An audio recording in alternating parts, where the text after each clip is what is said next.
What's up, YouTubers? I've got another knife review video for you. Today we'll be looking at a Gerber knife. If you like this knife or are shopping for other knives, make sure to click on the links below to check this knife out online. All right, let's dive into this. This is going to be a review of the Gerber Covert. This is a spring assist knife, not an automatic.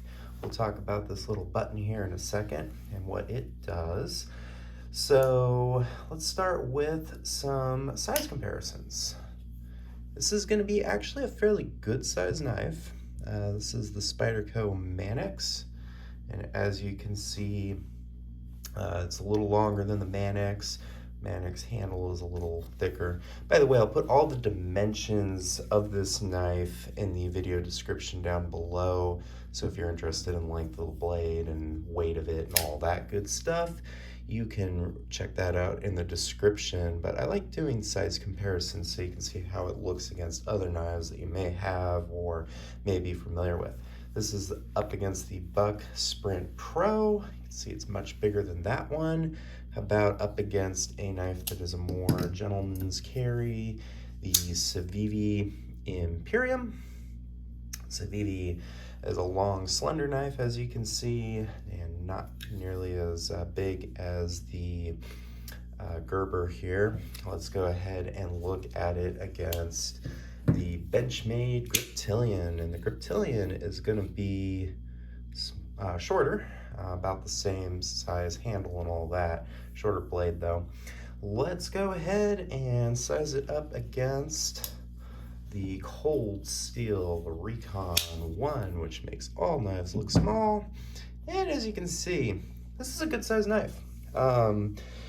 Recon is one of the biggest folding knives I have, and the Gerber Covert here is, smaller, of course, but it's good size. Now, it's deceivingly big in my opinion because it's not, a huge handle.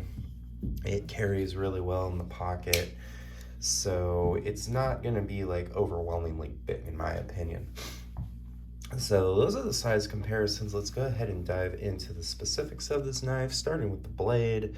I really like this blade. It's got the serration here, and then the regular edge up to the point.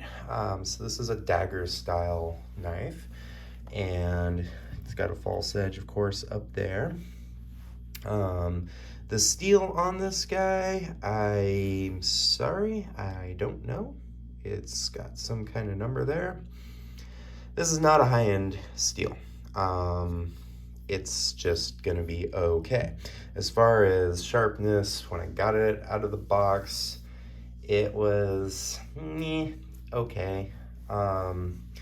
I couldn't shave arm hair with it or anything impressive, so it is what it is. At this price point, I think you're getting a knife that has more of a look and style to it that's going to appeal to some people. It is still sharp enough and functional for most applications that people are probably going to use a pocket knife for. But just know that it's not a high-end steel or anything amazing as far as that goes. Let's talk about the ergonomics. So it's not bad, just for kind of a wedge style handle. It's got the indentation here for your index finger, the indentation for your thumb. So it's pretty comfortable in the hand, actually. I was surprised by that. I wasn't expecting this to be very ergonomical, but believe it or not, it's not bad. The scales on it are G10. They've got a slight checkering to it, just some texture. So, it makes it to where this knife, if your hands are, dirty or wet or whatever, with the jimping and the indentations for your index finger and your thumb, it's, you're not gonna have this knife slide out very easily. I like it. I think it handles pretty well and decent ergonomics for being a dagger style knife. Most dagger style knives to me aren't really made for ergonomics. To me, they're made for looks. We'll talk about the look of this knife at the end of the video. But go over the spring assist. So like I said, it is a spring assist. So it fires out great. You got 2 thumb studs to work with here, and that's how you deploy it, by pushing the thumb stud. Pow. It will fire out there really nice.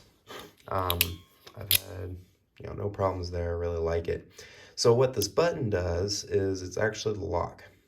So when you deploy it, the button will slide back in that locked position, and now this blade will not fold up on you. If you push this button forward, now you can disengage it and fold it in. If you want, while carrying it, you can pull the button back to where you don't see that red dot anymore, and now it is in the locked position. I believe Gerber makes a few knives like this. So if you're familiar with other knives, that's how this one works, where you just have this button to slide forward, and now you can deploy the knife and push it forward again, and you can disengage it. I like it. It's a nice feature to this knife. It seems like a strong lock. I haven't put this knife through the ringer.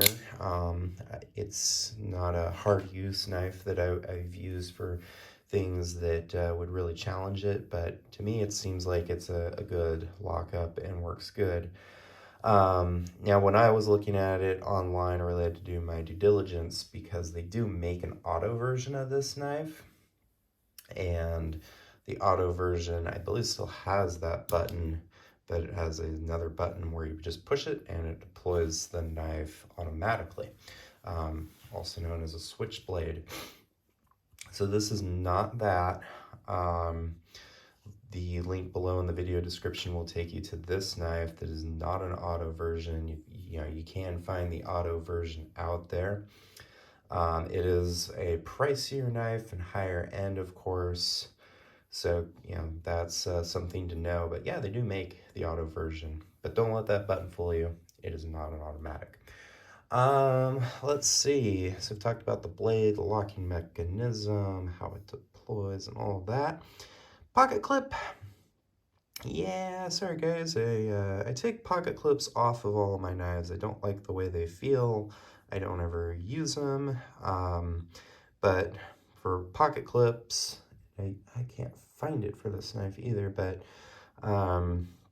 it would go here on this side of the knife's opposite side of the button, and it will force you to be in a tip down carry position. It's not reversible. You can't put it on this side because the button would be in the way, and you can't put it on the back of the knife to now make it a tip up carry. So know that if you are into pocket clips and particular about how they are orientated, this one is a one position deal. So yeah. What else? I think the quality of this knife is pretty good. They do have an inner liner there. It is got a solid spine to it. So this knife feels really good and solid in your hand. Like, honestly, with the exception of the blade not being a premium steel, this is a nice knife. You get, I think, a lot of value out of this knife, which is kind of, to me, what Gerber is. They are a value knife company. I mean, they make some higher end models that you can spend over $100, $150. I think they might have a few over $200. But this one is definitely going to be more of a budget model and friendly for the person not looking to spend, $100 or more for a knife. And I think, to me, honestly, you get good value. This is not an everyday carry knife for me. I got it more because I like the look of it. I like knives that have that stiletto look, but I don't carry them typically.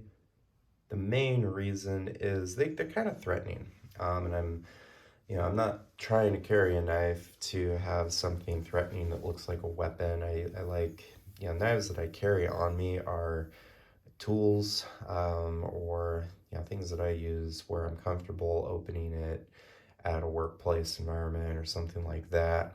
Depending on what you do, maybe it's fine for your everyday carry, and maybe you're going to be totally safe with it and it won't intimidate the folks around you. But just know that, these type of knives tend to do that.